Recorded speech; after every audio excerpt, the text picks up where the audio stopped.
খেয়ে দেখি।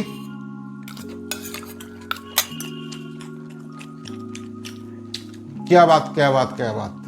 তো বন্ধুরা, সব কিছু নিয়ে গুছিয়ে বসেছি। এই হচ্ছে বোনলেস চিকেন, আর এটা হচ্ছে আলু ছোট ছোট চৌকো চৌকো করে কাটা, এটা হচ্ছে পুদিনা পাতা, আর পেঁয়াজ রয়েছে, রসুন রয়েছে, আদা রয়েছে। তাহলে আমি একটু জাস্ট ভালো করে পিষে নিই। গামলা নিয়ে নিয়েছি, আর এই বোনলেস চিকেনগুলো ধোয়াই আছে, জাস্ট এর মধ্যে নিয়ে নেবো জলটা ঝরিয়ে, মুড়িয়ে মুড়িয়ে নেবো, কারণ পেঁয়াজটা পুরো খুলে যায়। এখানে জলের মধ্যে আলু রয়েছে, এই আলুগুলো জাস্ট একটু জল থেকে তুলে এর মধ্যে দিয়ে দেবো, এইটা এর মধ্যে দিয়ে দেবো, যা আছে মোটামুটি একটা আন্দাজ করে নিলাম এই নুনটা লাগবে।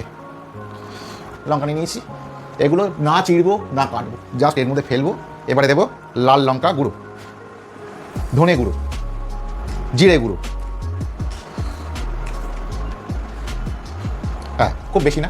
তেলটা এই কারণেই দিলাম কারণ ম্যারিনেশনটা একটু তেল দিলে ভালো হয়। তো কুচুনো পেঁয়াজ দিয়ে দিলাম। এইবারে যেটা আমি পুরো মাখিয়ে রেখেছিলাম, এই যে মাংস আলু সব মাখানো ছিল যেটা, দিয়ে দিলাম। তো এটা হচ্ছে সেই জল, ম্যারিনেশনের জল। ওই পাত্রে একটু জল নিয়ে তাতে একটুখানি ধুয়ে জল দিয়ে দিচ্ছি। তো আর 5 মিনিট ফুটবে, তারপর নামিয়ে দেবো। বাহ, একদম পারফেক্ট।